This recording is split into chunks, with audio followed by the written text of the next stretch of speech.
औज़ुबिल्लाहिमिनश्शैतानिर्रजीम बिस्मिल्लाहिर्रहमानिर्रहीम। अस्सलाम वालेकुम डियर स्टूडेंट्स, उम्मीद है कि आप सब लोग खैरियत से होंगे।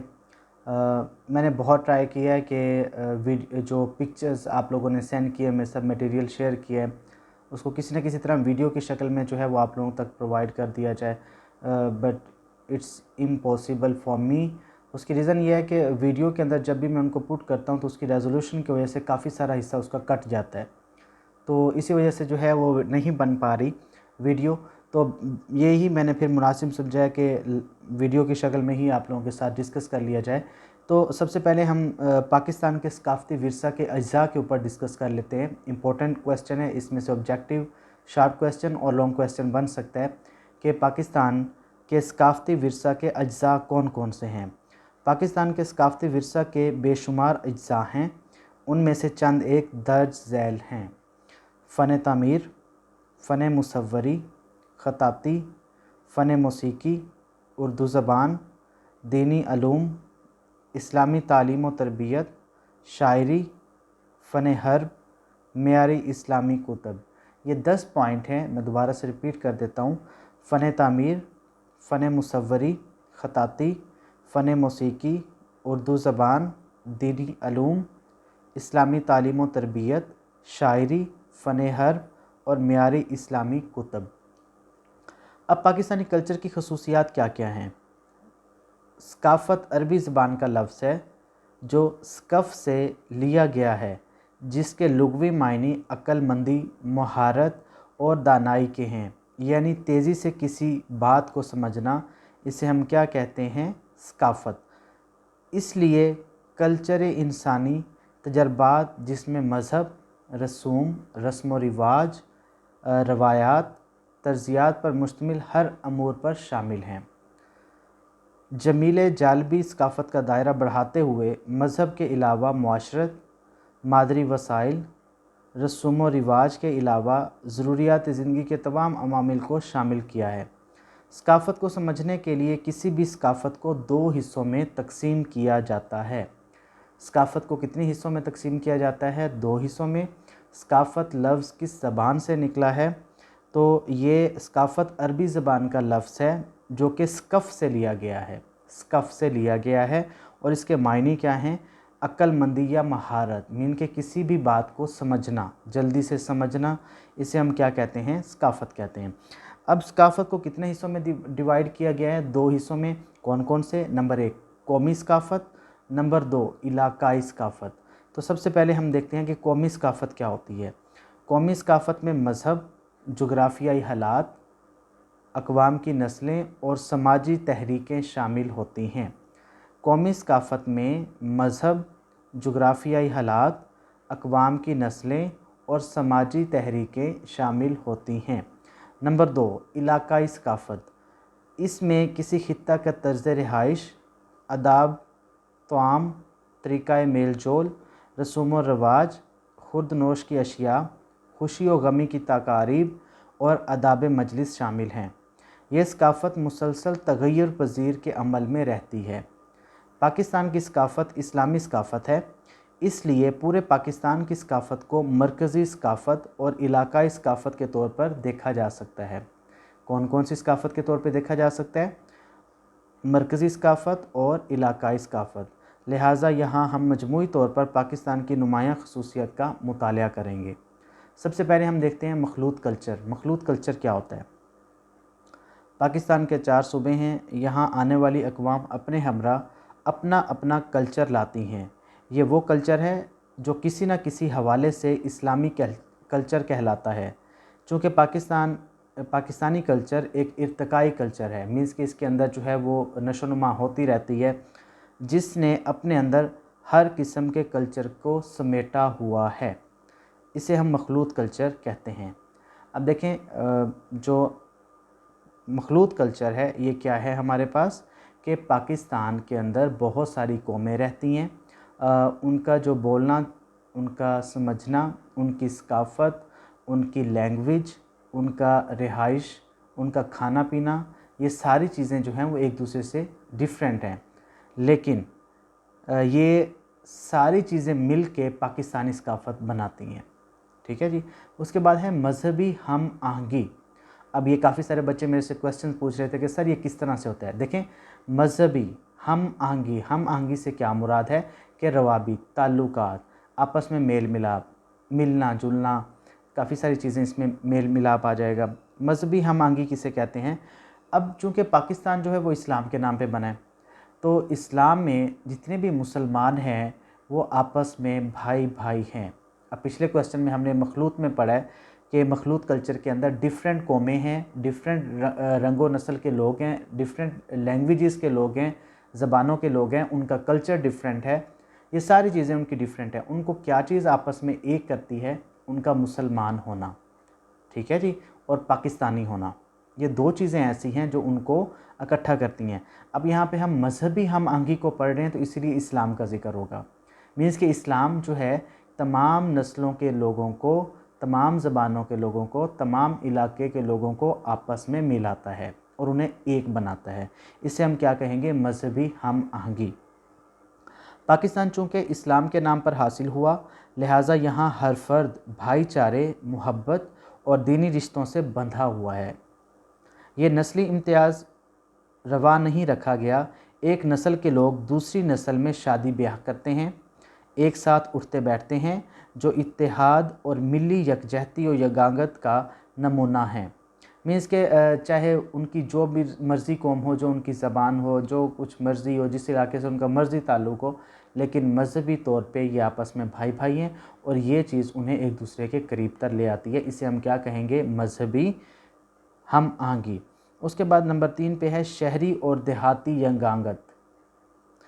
पाकिस्तान की सकाफ़त को अगर तकसीम किया जाए तो वो दो हिस्सों पर डिवाइड होगी, एक शहरी और दूसरी देहाती। शहरी सकाफ़त और देहाती सकाफ़त। अब हम देखते हैं सबसे पहले कि देहाती सकाफ़त क्या है, बुनियादी फ़र्क क्या है, दोनों के अंदर डिफरेंस क्या है। जो देहातों में जिस तरह पंजाब है, यहाँ पे ज़मींदार होते हैं, उनका सारा सिस्टम चलता है, चक के, पिंड के चौधरी, ठीक है जी, नंबरदार, इस तरह के वडेरे, वही जो होते हैं मींस के वो सारा कुछ होल्ड करते हैं, जितने भी मामलात होते हैं वो उनके सामने लाए जाते हैं, वही हल करते हैं। ज़मीनों पे कब्ज़े हो गए, हर चीज़ हो गई, तो ये उन्हीं का काम होता है।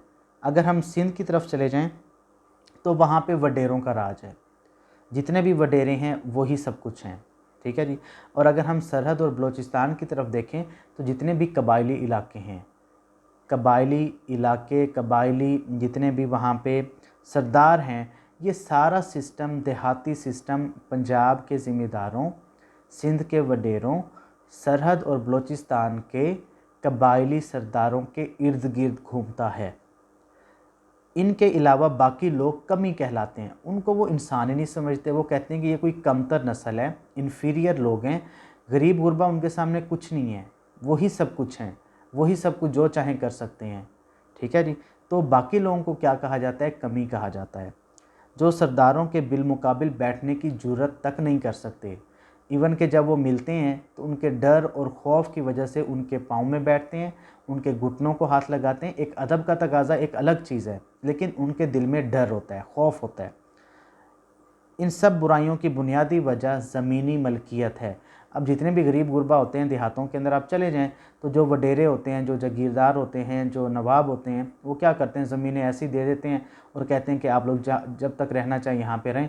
अब ज़ाहिरी बात है, जब वो लोग वहाँ पे रिहाइश पजीर होंगे तो वो डरेंगे कहीं ये हमसे हमारी छत ना छीन लें, क्योंकि जगह उनकी अपनी मलकियत होती है। तो ये प्रॉब्लम्स का सामना करना पड़ता है देहाती सकाफ़त में, ठीक है जी। अब हम देखते हैं कि शहरी सकाफ़त क्या है।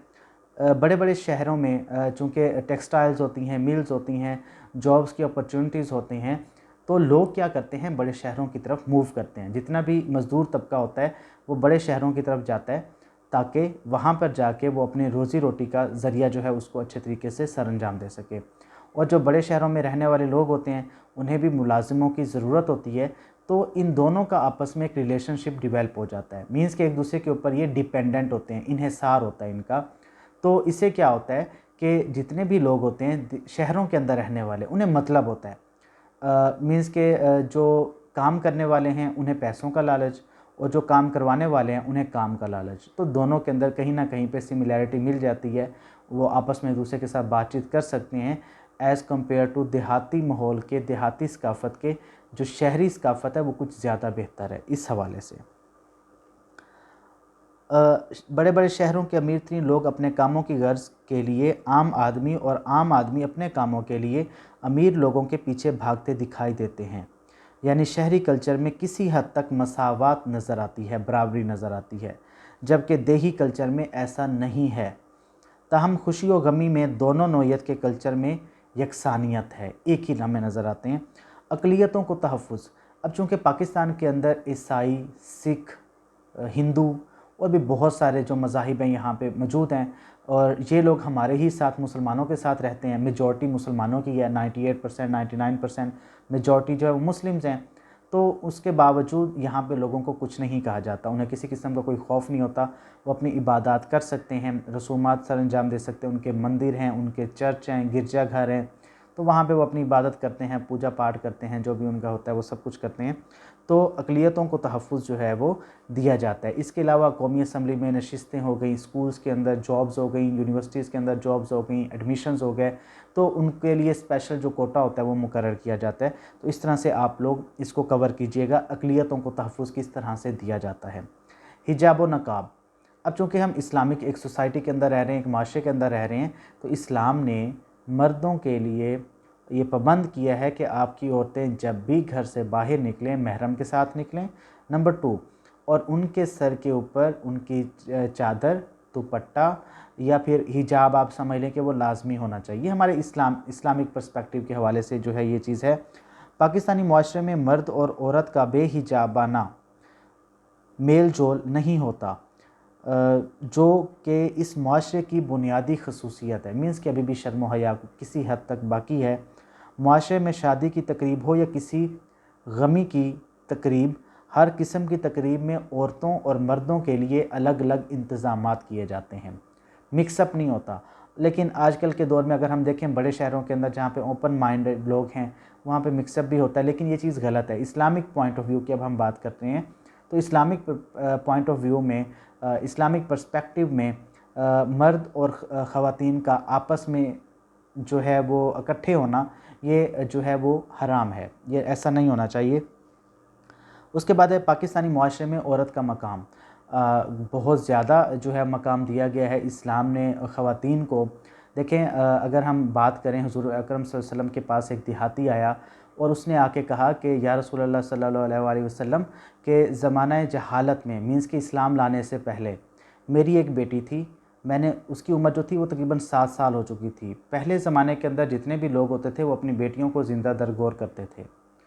तो जब मेरी बेटी पैदा हुई तो मैंने 7 साल तक इंतज़ार किया, बड़ी कोशिश की, लेकिन मैं इस चीज़ के ऊपर काबू ना पा सका। मैंने क्या किया, एक दिन अपनी बेटी को लिया और अपने गांव से जो है वो बाहर निकल गया, काफ़ी दूर चला गया, और मैंने अपनी बेटी से कहा कि हम किसी दूसरे इलाके में जा रहे हैं। तो जब हम लोग जा रहे थे तो मेरी बेटी जो थी वो बार बार पूछती थी कि बाबा कितना इलाका बाकी रह गया। तो फिर वो मकाम आ गया जहाँ पे मैंने उसे दफन करना था। मैंने उसके लिए गड्ढा खोदा और उस गड्ढा खोदने में मेरी बेटी ने मेरी मदद की। जब मेरे चेहरे पे पसीना आता तो वो अपने दुपट्टे के साथ, अपने पल्लू के साथ जो थी वो मेरे चेहरे को भी साफ़ करती, लेकिन फिर भी मेरे दिल के अंदर रहम ना आया। ज़माने की जो बेहिसी थी वो मेरे ऊपर तारी थी, और मैंने क्या किया कि अपनी उस फूल जैसी बेटी को मैंने ज़िंदा दरगोर कर दिया। मुझे नहीं मालूम उसकी कब जान निकली, कैसे वो चीखी, कैसे वो तड़पी। तो एक साइड पे बद्दू जो था ये वाक़या सुनाता जा रहा था, और हुज़ूर अकरम सल्लल्लाहु अलैहि वसल्लम की जो चश्मे अथर से आंसू जो थे वो आपके रुखसार तक, फिर आपकी दाढ़ी मुबारक तक, और फिर आपके सीने तक जो थे वो आए। और उससे क्या हुआ कि आप सल्लल्लाहु अलैहि वसल्लम ज़ारो कतार रोए, और आप सल्लल्लाहु अलैहि वसल्लम ने उस शख्स को बिल्कुल नहीं रोका कि ये वाक़या मत सुनाओ, बल्कि आपने सुना उस वाक़े को, जिसके अंदर ये नसीहत थी कि इस्लाम से पहले औरतों को देखें क्या समझा जाता था, उन्हें कमतर समझा जाता था, लेकिन इस्लाम ने आकर उन्हें इतना इज़्ज़त और तकरीम दी है जो कि किसी और मज़हब के अंदर नहीं मिली। तो ये अल्लाह ताला का एक करम है। जितने भी यहाँ पे फ़ीमेल्स हैं तो अल्लाह का शुक्र अदा किया करें कि आप पाकिस्तान में हैं और आप एक इस्लामिक फ़ैमिली से आपका एक ताल्लुक़ है, आप मुसलमान हैं।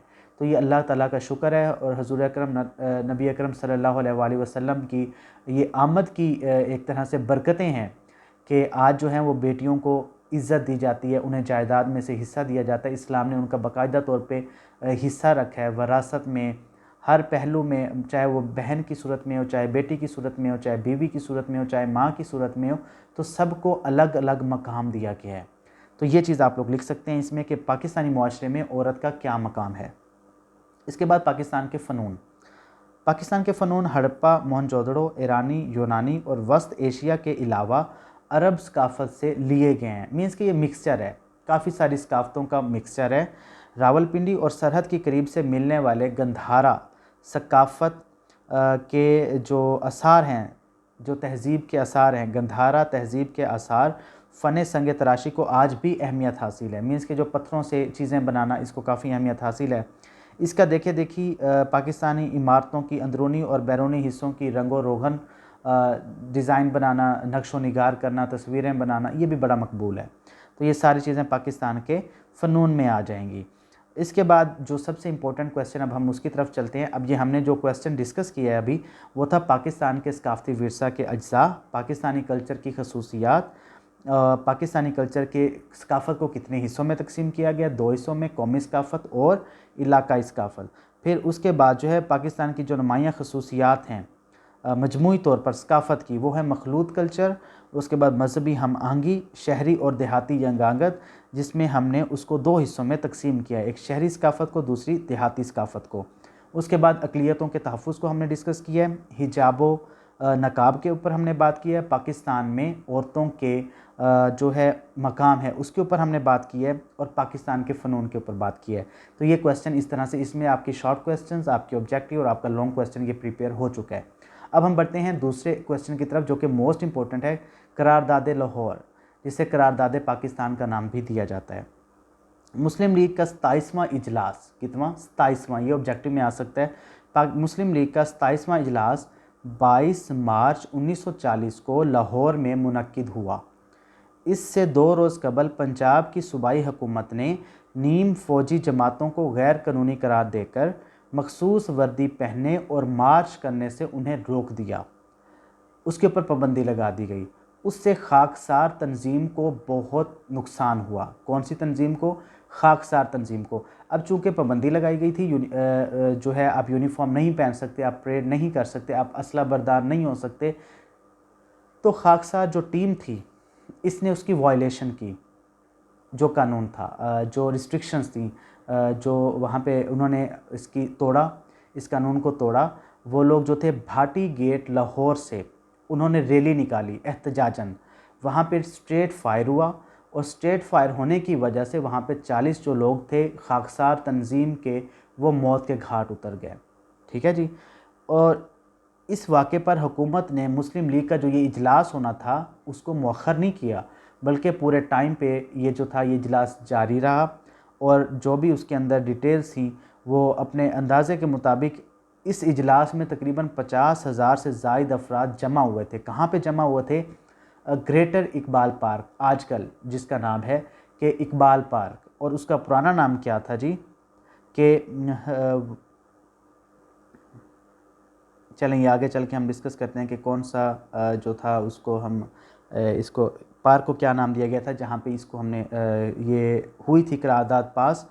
अब क्या हुआ, इस वाक़े पर हुकूमत ने मुस्लिम लीग का इजलास मुलतवी करने की कोशिश की, ताहम इजलास मंटू पार्क, जी मंटू पार्क इसका पुराना नाम था, और आज के दौर में इसको Iqbal park, greater Iqbal park के नाम से, जहाँ पे मीनार पाकिस्तान है, यहाँ पे कितने लोग जमा हुए? 50,000।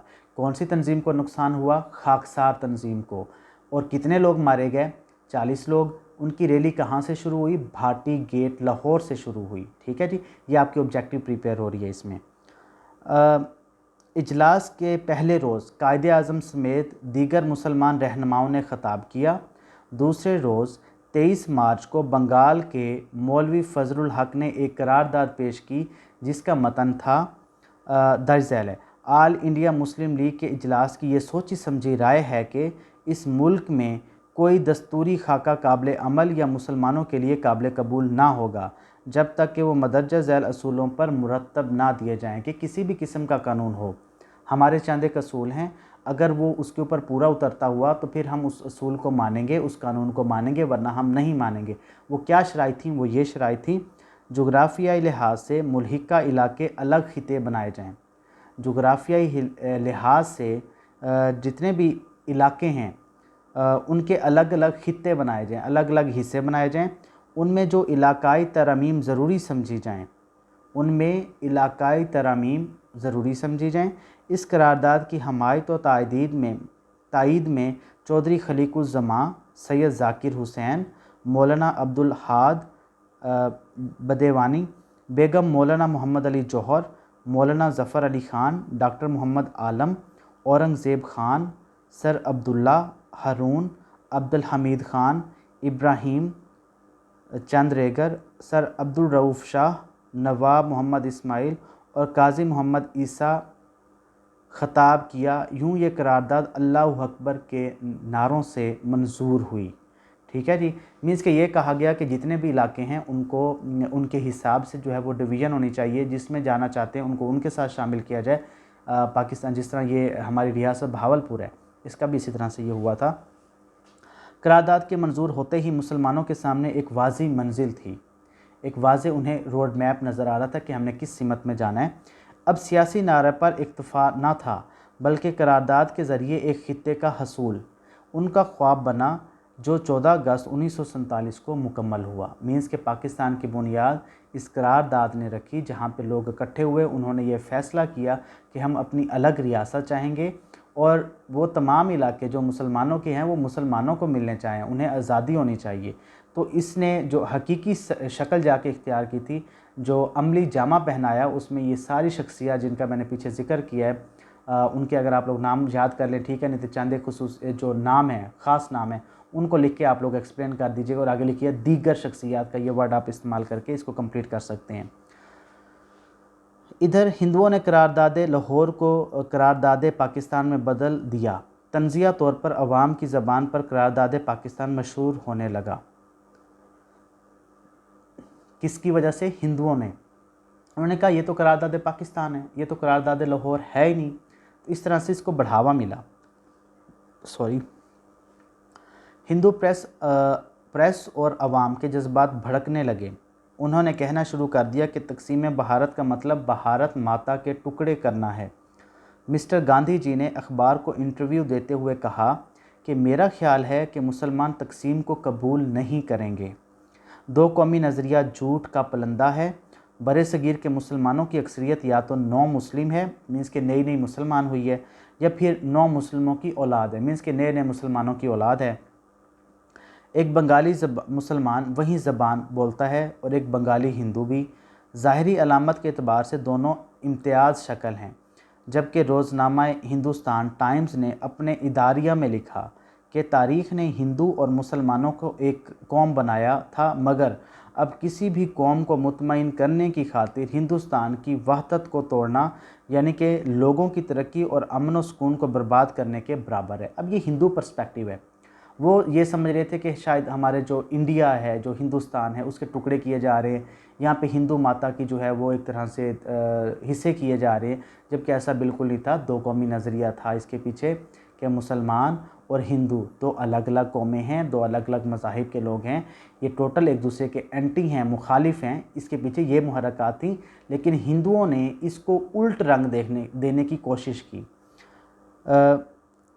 उसके बाद है जी, बरतानवी अखबारात ने करारदाद लाहौर को ज़रा बराबर अहमियत ना दी। हालांकि 50,000 लोग थे, अहमियत दी जानी चाहिए थी, लेकिन बरतानवी लोगों ने बिल्कुल इसको अहमियत ना दी। मुसलमानों पर करारदाद का खुशगवार असर पड़ा। मुसलमान जोक दर जोक मुस्लिम लीग के परचम तले इकट्ठे होने लगे। उलमा की कसीर तादाद मुस्लिम लीग की हिमायत करने लगी।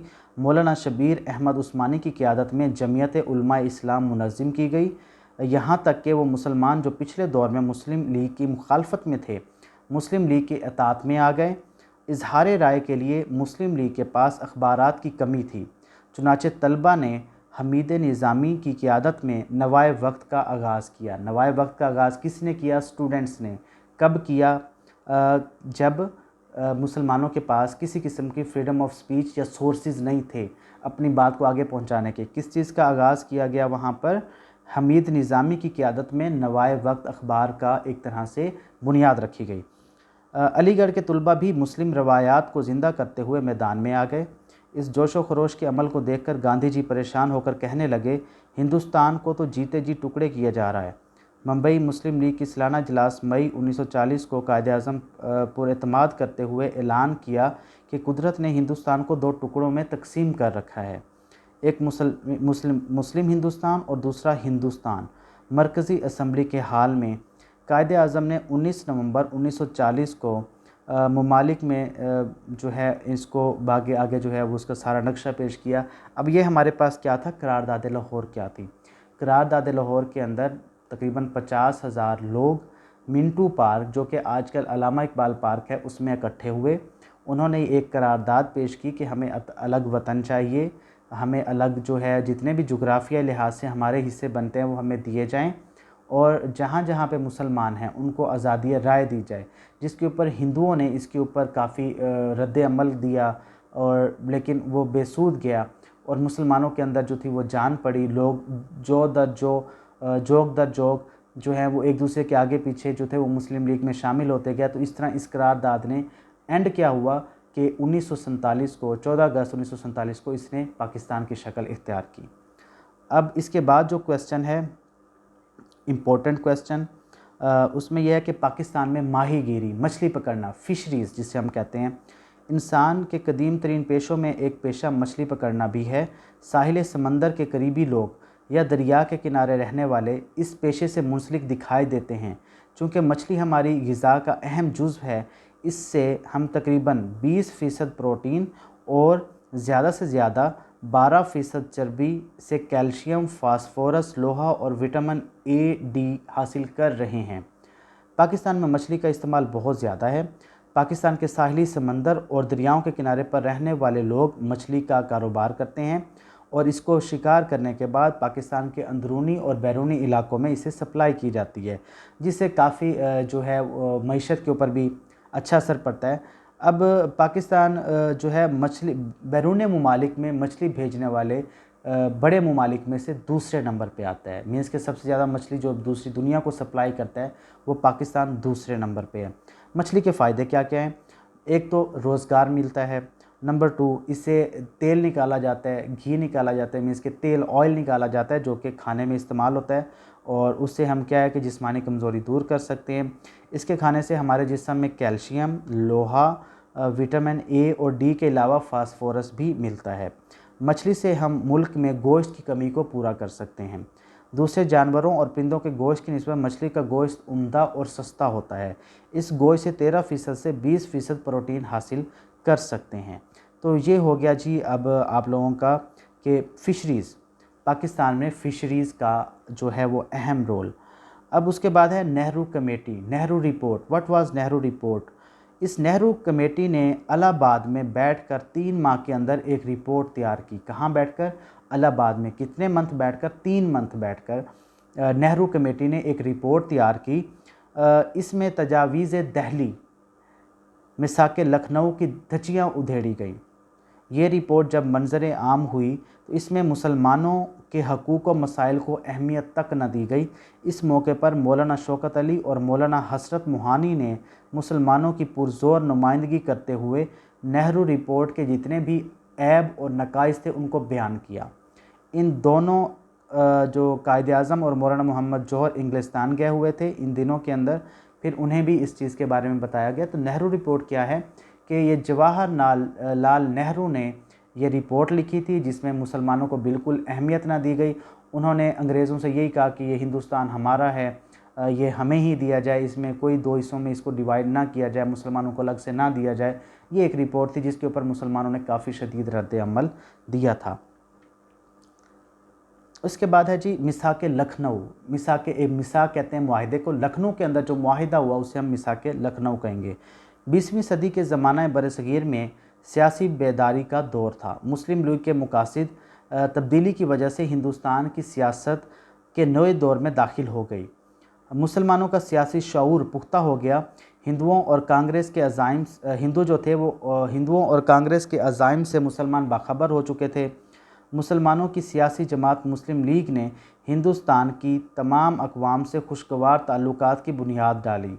ख़ासकर मुस्लिम लीग और मुसलमानान हिंद जो थे वो खलीज को कम से कम करना चाहते थे, मीन्स के दूरियों को कम से कम करना चाहते थे, लेकिन हिंदू ऐसा नहीं चाहते थे। उसकी वजूहात चंद क्या थी। नंबर 1, तकसीम बंगाल जो है कि मनसूखी से हिंदू मुस्लिम ताल्लुकात में ख़राबी आ गई। जो तकसीम बंगाल से मुसलमान और हिंदू ताल्लुकात में ख़राबी, ठीक है। वासराय हिंद लॉर्ड क्रिजन ने जब 16 अक्टूबर 1905 को बंगाल को इंतज़ामी सहूलत के लिए इसे 2 हिस्सों यानी मशरक़ी बंगाल और मगरबी बंगाल में तकसीम कर दिया। मशरक़ी बंगाल में मुसलमानों की अक्सरियत थी, लिहाजा इससे मुसलमानों को फ़ायदा हुआ। मशरक़ी बंगाल में मुसलमानों की अक्सरियत थी, इससे मुसलमानों को फ़ायदा हुआ। और हिंदू अपनी हासिदाना फितरत की वजह से मुसलमानों को फलता फूलता ना देख सकते थे, लिहाजा उन्होंने एजुकेशन की राह ली। उन्होंने एजुटेशन, यहाँ पे लिखा हुआ है एजुटेशन की राह ली और तकसीम बंगाल की मनसूखी का मुतालबा कर दिया। उन्होंने कहा कि ये कोई तकसीम बंगाल नहीं हुई, हम इसको नहीं मानते। मीन्स कि ये जेलसीपन की इंतहा थी उसमें। बिल आखिर हिंदुओं के दबाव में आकर जॉर्ज पंजुम ने 12 दिसंबर 1911 को तकसीम को मनसूख कर दिया। हिंदुओं के प्रोटेस्ट के ऊपर इसको फिर जो था वो मनसूख कर दिया गया। उसके बाद क्या हुआ जी, इससे मुसलमानों को सख्त सदमा हुआ और हिंदुओं के नापाक अज़ाइम खुल्लम खुला सामने आ गए। मौलाना मोहम्मद अली जौहर ने तकसीम बंगाल की मनसूखी को गद्दारी के बराबर समझा। उसके बाद है जी, अलीगढ़ कॉलेज को यूनिवर्सिटी का दर्जे में हिंदुओं की मुखालफत। हिंदुओं ने न सिर्फ तकसीम बंगाल की मुखालफत की बल्कि उन्होंने अलीगढ़ कॉलेज को यूनिवर्सिटी का दर्जा देने में भी मुखालफत की। उन्होंने अलीगढ़ कॉलेज को यूनिवर्सिटी का दर्जा देने में भी मुखालफत की क्योंकि इससे भी मुसलमानों को फ़ायदा पहुंच रहा था। अब मसला क्या है? मसला यहाँ पे यह है कि हिंदू किसी हद तक जो वो किसी बात के ऊपर ये नहीं आ रहे थे कि मुसलमानों को फ़ायदा हो। वो बिल्कुल मुसलमानों को कुछ नहीं समझते थे, वो कमतर समझते थे, कमी समझते थे। तो इसीलिए जहाँ जहाँ पे मुसलमानों को फ़ायदा होता था वो उनके अगेंस्ट जो थे वो प्रोटेस्ट करते थे और अंग्रेज़ों से अपनी बात मनवाने के लिए उनको कायल करते थे। तो ये था जी आपके पास मिसाके लखनऊ पैक्ट। उसके बाद जो नेहरू रिपोर्ट हम पढ़ चुके हैं। मुआहिदे लखनऊ के अहम नुकात क्या क्या हैं? जो अभी हमने लखनऊ जो रिपोर्ट पढ़ी है उसके अहम नुकात क्या क्या हैं? उसमें इस मुआहिदा में अहम नुकात दर्ज झैल हैं। नंबर 1, मरकज़ी कानून साज कौंसल के 4 से 5 अरकान मुंतखब और 1 से 5 अरकान नामज़द किए जाएँ। कुल अरकान 150 हों, उनकी मुदत 5 साल मुकर्रर की जाए और 1/3 अरकान जो हैं वो मुसलमान होने चाहिए। मीन्स के इस पूरे काम के अंदर 2 हिस्से बेशक हिंदुओं के हों लेकिन उसमें 1 हिस्सा जो है वो मुसलमानों को मिलना चाहिए। ये पहला था। हर सूबे में एक सूबाई कौंसल बनाई जाए जो कि 4 से 5 मुंतखबा अरकान में और 1/5 नामज़द अरकान हों। इन अरकान की कुल तादाद कम अज़ कम 125 बड़े सूबों में से और छोटे सूबों में से 50 ता 70 और मियाद 5 साल हो। इस तरह तमाम सूबों के लिए मुस्लिम नशिस्तों की तादाद का भी तयन कर दिया गया। वाज़ेह रहे कि मुसलमान सिर्फ पंजाब और बंगाल में अक्सरियत में थे। मुसलमानों को हक़ जुदागाना इंतखाब को दोनों जमातों ने तस्लीम किया। कौन कौन सी? मुस्लिम लीग ने भी और दूसरी कौन सी थी? कांग्रेस ने भी। दोनों ने तस्लीम कर लिया। ऐसा मुसवदा कानून जिसे किसी भी फ़िरक़े के कुल अरकान की 3/4 को अक्सरियत पसंद ना करती हो, मुसवदा के ऊपर वो अमल पैरा नहीं होगा। अब हम चलते हैं नेक्स्ट क्वेश्चन जो कि मोस्ट इंपॉर्टेंट है, करारदाद मकासिद। मकासिद क्या क्या थे जी? क़याम पाकिस्तान के बाद जनवरी 1949 में इस्लामी निज़ाम के क़याम का मुतालबा ने एक तहरीक की शक्ल इख्तियार की। इसलिए जान लिया गया कि पाकिस्तान के इस्तेकाम आइन बहुत ज़रूरी है। चुनांचे लियाकत अली ख़ान ने 12 मार्च 1949 को आइन साज असम्बली में एक करारदाद पेश की जो तारीख़ पाकिस्तान में करारदाद मकासिद के नाम से जानी जाती है, जिसमें पाकिस्तान के आइन के अगराज़ की वजाहत की गई। ये करारदाद अरकान असम्बली के बहस व मुबाहिसा के बाद मंजूर की गई। इस करारदाद मकासिद को पाकिस्तान के आइन साजी की तारीख़ में इंतहाई अहमियत हासिल है। इस करारदाद में ऐलान किया गया वो क्या क्या ऐलानात थे? नंबर 1, पूरी कायनात में असल हाकमियत अल्लाह ताला की है। वही तमाम कायनात का बिला शिरकत गैर हाकिम आला है।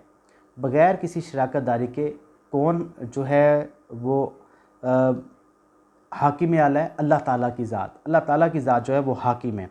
पाकिस्तान की हुकूमत को जो इक़्तिदार मिला है वो अल्लाह ताला का तोहफ़ा है, अल्लाह ताला की तरफ से एक अनायत करदा मुक़द्दस अमानत है। पाकिस्तान में हुकूमत अपने इक़्तिदारों इख्तियारात को बशिंदों के मुंतखब करदा नुमाइंदों के ज़रिए बरोए-कार लाएगी और अदलिया हर किस्म के असर रसूख से बालातर होगी। मीन्स के जो भी कवानीन पेश किए जाएंगे वो एक पूरे तरीके के साथ आएंगे, रूल्स एंड रेगुलेशन के तहत आएंगे। पाकिस्तान एक वफाक होगा जिसमें सूबों को जायज़ दाखिली खुदमुख्तारी हासिल होगी। जमहूरियत, आज़ादी फ़िक्र, मसावात, रवादारी और माशरती इंसाफ के इस्लामी असूलों को राइज किया जाएगा। कुरान और सुन्नत के मुताबिक तमाम मामलात को चलाया जाएगा। हुकूमत अवाम के सामने जवाबदेह होगी क्योंकि पाकिस्तान में अवामी हुकूमत होगी, जमहूरी हुकूमत होगी। इसके हुकूमत के इख्तियारात अवामी नुमाइंदों की तहवील में दिए जाएंगे कि हर चीज़ जो है वो सदर या बादशाह के पास नहीं होगी बल्कि छोटे लेवल तक भी उसको मुंतकिल किया जाएगा। अक़लियतों के हकूक़ की हिफाजत की जाएगी, उन्हें मजहबी और सकाफ़ती आज़ादी हासिल होगी। पाकिस्तान के मुसलमानों को ऐसे मौक़े फ़राहम किए जाएंगे कि वो इस्लामी असूलों के मुताबिक ज़िंदगी बसर कर सकें। पाकिस्तान के शहरियों को तमाम बुनियादी इंसानी हकूक़ हासिल होंगे। बुनियादी हकूक़ मसलन आज़ादी तहरीर व तकरीर, आज़ादी फ़िक्र, मसावात, मजहबी आज़ादी, नकल व हरकत, जायदाद की ख़रीदो फ़रोख्त वगैरह की ज़मानत दी जाएगी। अब ये क्या था हमारे पास, जो हमारा टॉपिक करारदाद मकासिद कब हुआ, 1949 को। इसके बाद है पाकिस्तान की जुग्राफ़ियाई अहमियत क्या है। पाकिस्तान से मुतल्लिक़ बुनियादी मालूमात इस बाब के शुरू के औराक में बयान की जा चुकी हैं, तहम ज़रूरत इस अम्र की है कि पाकिस्तान के महल्ले वक़ूअ की अहमियत को उजागर किया जाए। पाकिस्तान की जुग्राफ़ियाई सूरत हाल। पाकिस्तान जुग्राफ़ियाई एतबार से अहम मकाम रखता है। इसके एक जानिब मशरिक़ वुस्ता और दूसरी जानिब मशरिक़ एशिया, इन दोनों ख़ित्तों के दरमियान पाकिस्तान राब्ते का काम कर रहा है। अलावा अज़ीं पाकिस्तान के मशरिक़ में बहारत वाक़ है। भारती पंजाब और राजस्थान के साथ पाकिस्तान की सरहदी लंबाई 1650 किलोमीटर है। ये ऑब्जेक्टिव बन सकते हैं। पाकिस्तान के मगरिब में ईरान और अफ़गानिस्तान हैं। ईरान के साथ सरहदी लंबाई 800 किलोमीटर है, जबकि अफ़गानिस्तान की सरहदी हदूद 2250 किलोमीटर तक फैली हुई है। यहाँ ड्यूरेंट लाइन, ये इंपॉर्टेंट ऑब्जेक्टिव आ रहा है, यहाँ ड्यूरेंट लाइन पाकिस्तान और अफ़गानिस्तान के दरमियान मुस्तकिल सरहद की निशानदही कर रही है। पाकिस्तान और अफ़गानिस्तान की सरहद के दरमियान ड्यूरेंट लाइन जो है ये डिस्क्रिमिनेशन करती है, फ़र्क करती है। शुमाल मगरिब में दाखान का इलाका है, ये पट्टी की सूरत का इलाका है, पाकिस्तान को रूस से अलग करता है। दाखान का इलाका पाकिस्तान को रूस से अलग करता है। पाकिस्तान के शुमाल में 400 किलोमीटर लंबी सरहदी बर्फ़ानी पट्टी चीन की बुलंद तरीन पहाड़ों पर मुश्तमिल है। यूँ मशरिक़ वुस्ता और जनूब मशरिक़ी एशिया में तब्दीली के असरात बराह रास्त पाकिस्तान की मईशत और इस्तेहकाम पर पड़ते हैं। अब अहमियत क्या है, जुग्राफ़ियाई अहमियत क्या है। पहले तो सूरत हाल हमने पढ़ी, अब जुग्राफ़ियाई अहमियत क्या है। पाकिस्तान की जुग्राफ़ियाई अहमियत के पेश नज़र इस्लाम दुश्मन अनासिर ने पाकिस्तान में अमन को नुकसान पहुंचाने के लिए गठजोड़ कर रखा है। मसलन इसराइल का भारत के साथ गठजोड़, ये चाहते हैं कि पाकिस्तान में आलम इस्लाम की बालादस्ती कायम ना हो, जबकि मशरिक़ वुस्ता के ममालिक इस्लाम दुश्मन अज़ाइम नहीं रखते। सिर्फ़ और सिर्फ भारत और इसराइल की ख्वाहिश है कि पाकिस्तान ख़त्म हो जाए तो खलीज और मशरिक़ वुस्ता के ममालिक हमारा निवाला बन सकते हैं और खलीज के तेल तक हम बाआसानी कब्ज़ा कर सकते हैं। अब पाकिस्तान के वस्त एशियाई रियासतों के साथ क्या ताल्लुकात हैं, कैसे ताल्लुकात हैं। वस्त एशिया की 9 आज़ाद रियासतें, मीन्स के जो नई आज़ाद हुई हैं, इससे कबल रूस की हुक्मरानी थी। अक्टूबर 1917 के इनकलाब रूस के बाद लीनन ने हुकूमत संभाली और कम्युनिस्ट हुकूमत कायम की। 1924 में लीनन की वफ़ात के बाद स्टालिन रूसी हुक्मरान बना। 1980 के अव्वल तक यहाँ यूनियन का दौर था। इस अरसा में रूसी इस्तेमार ने हंगरी, पोलैंड, चेकोस्लोवाकिया और बल्गारिया को अपनी लपेट में ले लिया।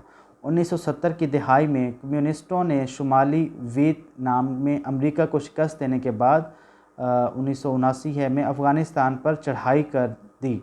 तकरीबन 15 साल जंग जो कि बेनतीजा साबित हुई, बज़रिया मुआहिदा जेनेवा अफ़गानिस्तान से रूस को वापस जाना पड़ा। इसी असना में रूस के अंदर कम्युनिज़्म की मुखालिफ क़ुव्वतें उभर कर सामने आने लगीं, जिसे मौरख़ीन ने 1991 का कम्युनिस्ट इनकलाब कहा। इस मौके पर सोवियत यूनियन का शराजा बिखरने लगा और कई रियासतों ने आज़ादी का ऐलान किया। यूँ 26 दिसंबर 1991 को सोवियत यूनियन टूटकर 6 मुस्लिम और कई गैर मुस्लिम रियासतों में तकसीम हो गई। इन मुस्लिम रियासतों को वस्त एशिया की आज़ाद मुस्लिम रियासतों का नाम दिया गया। यहाँ हम इन मुस्लिम रियासतों का जोग्राफियाई हालात से पाकिस्तान के ताल्लुकात पर रोशनी डालेंगे। तो ये क्या था? पाकिस्तान के वस्त एशिया रियासतों से ताल्लुकात। उसके बाद मोस्ट इंपॉर्टेंट शार्ट क्वेश्चन आ रहा है जी, इंडस क्वीन, सतलुज क्वीन भी कहते हैं, ये क्या है? रियासत बहावलपुर के जो नवाब थे, ये उसका एक शिप था, एक बहरी बेड़ा था जिसके ऊपर वो सऊदी अरब, डिफरेंट बाकी ममालिक में वो ट्रैवल करता था। चूँकि पहले जो सफ़र होता था वो जो था वो समंदरी रास्ते के ज़रिए होता था या पैदल होता था।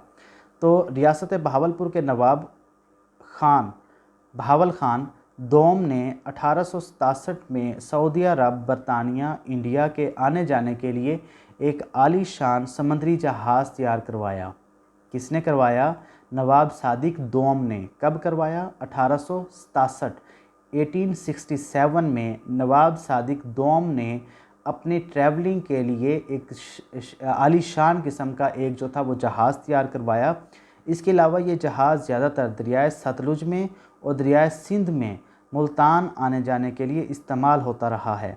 इस जहाज़ के निचले हिस्से में जहाज़ का अमला रहता था, दरमियानी हिस्से में नवाब साहिब की फ़ैमिली के लिए था, जबकि ऊपर तीसरी मंजिल खुले छत की मानित थी। 3 मंजिला ये जहाज़ था। सबसे नीचे जहाज़ का अमला, दरमियान वाले पे जो था वो जो नवाब था वो ख़ुद और उसकी फ़ैमिली, और ऊपर वाला हिस्सा जिस तरह टेरिस होता है, छत होती है, उसकी तरह जो था।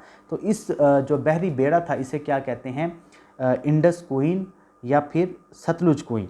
ठीक है जी, तो ये हो गया। उसके बाद आ गया नूर महल। अब ये बहावलपुर में वाक़ ये एक ऐसा महल है जो कि नवाब सादिक ख़ान अब्बासी चहारुम ने अब देखें ये टाइटल हैं, नवाब सादिक अव्वल, दोम, सोम, चहारुम, पंजम। पीछे शख्सियात और हैं लेकिन टाइटल एक चलता है। ठीक है जी, तो नवाब सादिक फोर्थ ने, नवाब सादिक चहारुम ने इस महल को बनवाया जिसका नाम नूर महल है। ने कब बनवाया? 1872 में मेहमान खाना के लिए नूर महल यानी रोशनी का महल के नाम से तमीर करने का हुक्म दिया। यहाँ नवाब साहब के मेहमान ठहरते थे, हत्ता कि ख़ुद नवाब साहब भी यहाँ कभी नहीं ठहरे।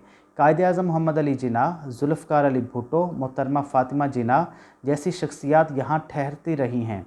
इनके अलावा शाह ईरान और बरसगीर पाको हिंद के वासराय सदर अयूब ख़ान, गवर्नर पंजाब ने भी यहाँ ठहरना पसंद किया। इस महल की तकमील 3 साल में मुकम्मल हुई। कितने अरसे में ये महल तैयार हुआ? 3 साल में। ये 44,600 मुरबा फुट में बना हुआ है। इसका रकबा कितना है? 44,600 मुरबा फुट। किसने बनवाया? नवाब सादिक चहारुम ने। कब बनवाया? 1872 में। किसके लिए बनवाया? मेहमानों के लिए। क्या उसमें वो खुद रहा? नहीं, उसके मेहमान हमेशा वहाँ पे रहते थे।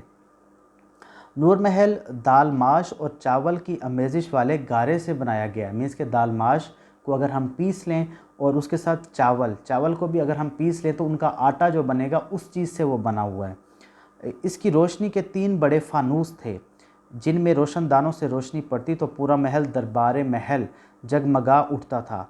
चूँकि यहाँ बिजली का कोई नामो निशान न था, ठंडक और हवा के लिए ऊंची छतों और रोशनदानों के अलावा महल की बुनियादों में एक सुरंग का जाल बिछाया हुआ है जिसमें पानी छोड़ा जाता तो मखसूस सिमतों से आने वाली हवा एयर कंडीशन का समा पैदा कर देती। इस महल में 150 साल पुराना फर्नीचर बेल्जियम से मंगवाया गया शीशा आज भी काबिल दीद है, और इसके अंदर जो शीशे का काम हुआ है वो काबिल दीद है। अब इस महल को ठंडा रखने के लिए नीचे सुरंग खुदवाई गई, उसमें पानी छोड़ा जाता था और उससे जो हवा पास होके आती थी उससे क्या होता था कि महल जो था वो एयर कंडीशन की तरह वो ठंडा रहता था। और रोशनी के लिए क्या किया गया? 3 वहाँ पे बड़ी बड़ी मीन्स के अलमारियाँ टाइप या विंडो टाइप वो रखी गई, रोशनदान रखे गए जिससे जब रोशनी आती थी तो ये महल जगमगा उठता था। नवाब के दौर में यहाँ सरकारी तकरीबात मुनक्किद होती थीं, गोया तख्त नशीनी की तकारीब और दस्तारबंदी वगैरह भी इसी महल में होती है। नवाब साहब ने इस महल में पियानो भी रखा था, फारिग वक्त में यहाँ आकर पियानो बजाते थे। नूर महल मगरबी और इस्लामी दौरे तर्ज का तामीर का इम्तजाज है। मरकज़ी हाल के दोनों अतराफ़ रिहायशी कमरे हैं जो कि आजकल ज़्यादा तौर पर मुकफ़्फ़िल नज़र आते हैं। इसके मुख्तलिफ़ दलानों में रियासत बहावलपुर के दौर की अशिया, लिबास, हथियार और दीगर अशिया रखी हुई नज़र आती हैं।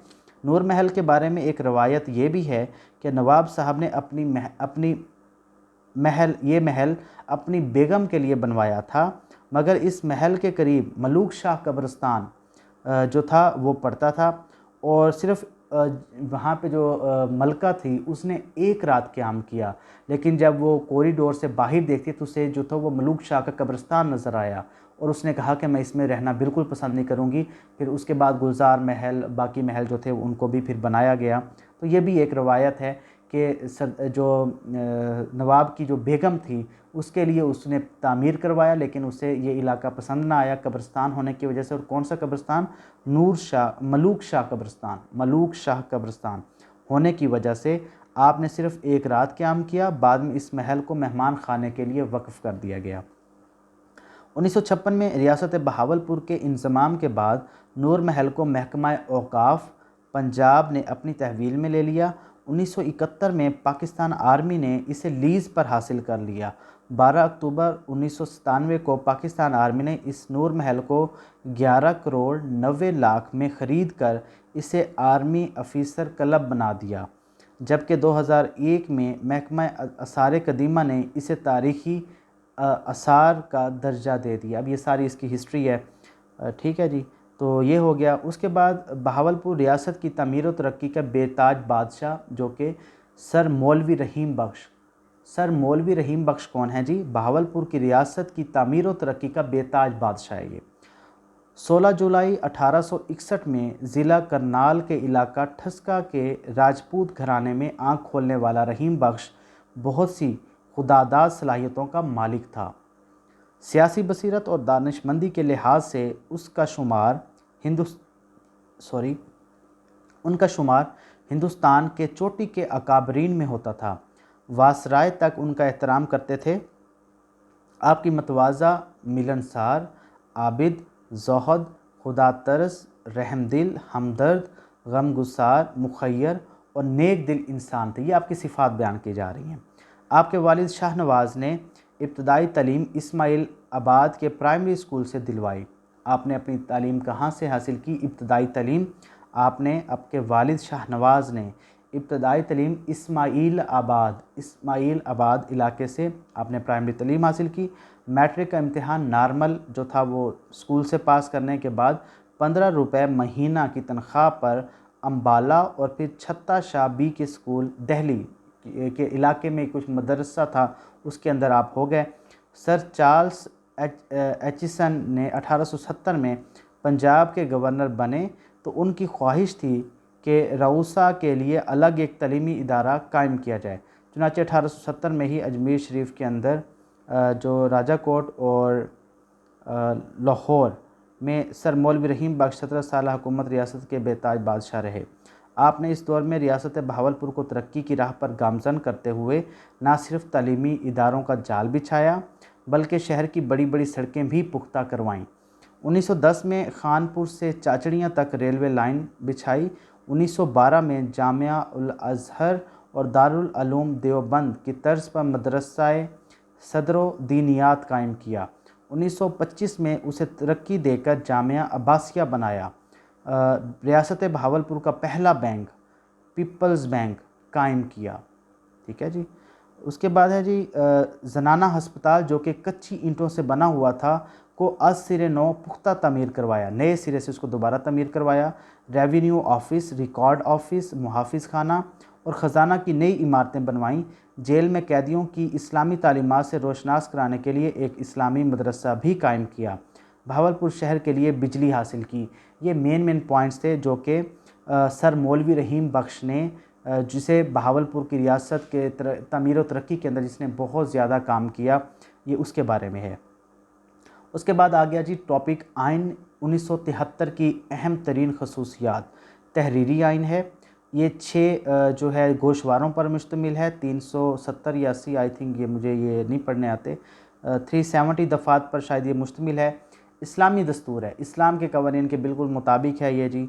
इस आइन में पहली दफ़ा इस्लाम को सरकारी मज़हब की हैसियत दी गई है। सबका दोनों जो वसातीर में सिर्फ सरबराह के लिए मुसलमान होना ज़रूरी था, इसके बरक्स मौजूदा दस्तूर में मुल्क की सरबराह के अलावा वज़ीर आज़म के लिए भी मुसलमान होना ज़रूरी है। मुल्क में कोई कानून ऐसा नहीं बन सकता जो इस्लामी असूलों के मुनाफी हो। गैर इस्लामी कवानीन की छानबीन के लिए आइन में इस्लामी मुशावराती कौंसल का एक खसूसी इदारा भी कायम किया गया। वफाकी निज़ाम। अब वफाक के अंदर क्या था जी? 1973 का आइन पहले दोनों आइनों की तरह वफाकी नौयत का है। पाकिस्तान का वफाक 4 सूबों का इकाइयों पर मुश्तमिल है। सूबों के इख्तियारात आइन से दिए गए, ताहम मरकज़ को मजबूत रखने के लिए इसे तमाम ज़रूरी इख्तियारात हासिल हैं। गैर लचकदार आइन है, इसमें लचक नहीं है, ना ही ये गैर लचकदार है। इसकी हिबत और लचकदार और गैर लचकदार के बैन इसे हम कह सकते हैं। मीन्स के ना तब्दील किया जा सकता है, किया भी जा सकता है, अगर चाहे तो पार्लिमानी तर्ज हुकूमत होगी इसके मुताबिक। उसके बाद है 2 ईवानी मुतफ़क्का। अब 2 ईवानी मुतफ़क्का का निज़ाम जो है वो अपनाया जाएगा इसके अंदर। पाकिस्तान के सबका वसातीर मीन्स के सबका जो आइन थे उनकी तरह एक ऐवानी मुतफ़क्का के हामिल थे, लेकिन इस 1973 के आइन में 2 जो हैं, जिसमें सेनेट और दूसरी क्या होगी जी, आपकी कौमी असम्बली, 2 इदारे होंगे। पहले क्या था, जो 1962 का या 1953 का आइन था उसके अंदर सिर्फ एक इदारा होगा। अब जबकि 1973 के आइन में यहाँ पे जो हैं वो 2 इदारे होंगे। कौन से? एक सेनेट और दूसरा कौमी असम्बली। उसके बाद है कानून की बालादस्ती। इस आइन में कानून की बालादस्ती के तकाज़ों को पूरा किया गया है। आज मुल्क में सिर्फ एक ही कानून और एक ही किस्म की अदालतों का वजूद पाया जाता है।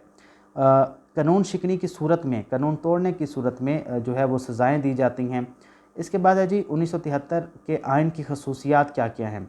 तहरीरी आइन है, इस्लामी दस्तूर है, कानून की बालादस्ती है, इसमें आज़ाद अदलिया है। ठीक है जी। कौमी ज़बान का जिक्र किया गया है। मौजूदा आइन के मुताबिक दफ्तरी और कौमी ज़बान उर्दू होगी।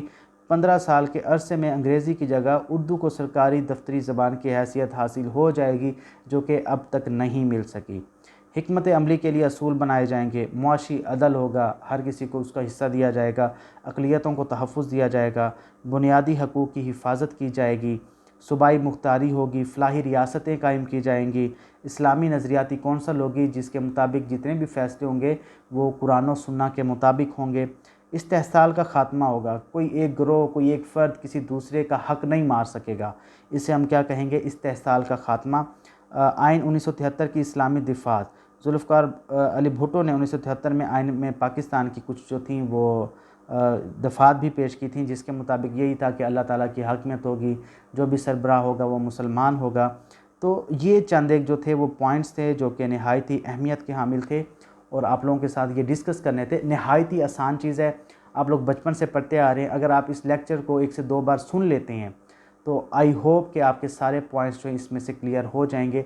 कोई इतना मुश्किल नहीं है, अपनी वर्डिंग में लिख सकते हैं आप लोग।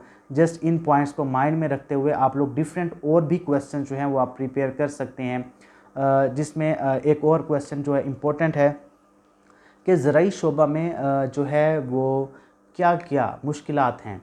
बीजों का अच्छा ना होना, खादों का ना मिलना, पानी की तकसीम का सही ना होना, ज़राई ज़मीन का तज्ज़िया ना होना, काउंसलिंग ना हो सकना, ठीक है जी, कि दूसरे लोगों को ना बताना, अवेयर ना होना। जितने भी महकमे हैं जो कि पढ़े लिखे हैं, जो बीजों का काम करते हैं, जो रिसर्चेस करते हैं, उनका अपने आम अनपढ़ लोगों को आगाह ना करना, मौसमी हालात से उन्हें ना बताना, पानी ना मिलना, ये डिफरेंट किस्म के पहलू हैं जो कि हमें प्रॉब्लम क्रिएट करते हैं। सड़कों का टूटा हुआ होना, बिजली का ना होना, ट्यूबवेल का ना होना, बिजली का महंगा होना, पानी का ना होना, ये डिफरेंट किस्म के हम मुहर्रिकात लिख सकते हैं जो कि आबपाशी में प्रॉब्लम क्रिएट करते हैं। उसके बाद आ जाएं जी बरामदात और दरामदात पर। बरामद और दरामद। बरामद से क्या मुराद है? बरामदात से ये मुराद है कि वो चीज़ें जो हम बाहर से मंगवाते हैं, जो हमारे बाहर से आती हैं। और दरामद से क्या मुराद है? दरामद, कि हम जो है अब ये देख लीजिएगा, मे बी मैं इसको आगे पीछे कर जाऊँ, उल्ट कर जाऊँ। दरामद, अब हालांकि दरामद में तो यही है कि जो चीज़ें हम बाहर से मंगवाएं, और बरामद जो चीज़ें हम अपने मुल्क से बाहर भेजें, एक्सपोर्ट और इंपोर्ट। ठीक है जी। इंपोर्ट क्या होगा, जो हम बाहर से मंगवाते हैं, और एक्सपोर्ट क्या होगा, जो चीज़ें हम अपने मुल्क की जो हैं वो बाहर भेजें, जिसमें कपास हो गई, गन्ना हो गया, आम हो गया, सब्ज़ियाँ, दालें, मछली, इस तरह की ये तमाम चीज़ें हैं जो कि हम ये अपने मुल्क से बाहर भेजते हैं। और बाहर के ममालिक से तेल, खुर्दनी, ऑयल, इस तरह की चीज़ें जो हैं वो हम बाहर से यहाँ पे मंगवाते हैं। तो ये चंद एक जो थे वो टॉपिक्स थे। मैंने बहुत कोशिश की पहले भी कि किसी न किसी तरह आप लोगों को ये मटेरियल सिंपल सा जो है ये मैं पिक्स की सूरत में आप लोगों के साथ शेयर कर सकूं, लेकिन अनफॉर्चुनेटली ये नहीं हो सका। अब ये मैं काफ़ी टाइम लगाने के बाद ये आपके सामने जो है ये वीडियो रिकॉर्ड कर रहा हूँ मैं। तो काइंडली इस वीडियो को लाइक कीजिए, कमेंट किया करें, अपने बाकी जितने भी आपके फेलोज़ हैं उनके साथ आप इसको बताइए इस वीडियो के बारे में, ताकि वो भी अच्छे से इसको सुन के अपनी अच्छे से प्रिपरेशन कर सकें। और वीडियो को लाइक लाजमी किया करें, कमेंट लाजमी किया करें, वॉच टाइम दिया करें चैनल को, बाकी दोस्तों को रेकमेंड करें, और ख़ास तौर पर एडीपी फर्स्ट सेमेस्टर वालों को लाजमी इस चैनल को रेकमेंड कीजिए। अपना बहुत सारा ख्याल रखिएगा। अल्लाह हाफिज़।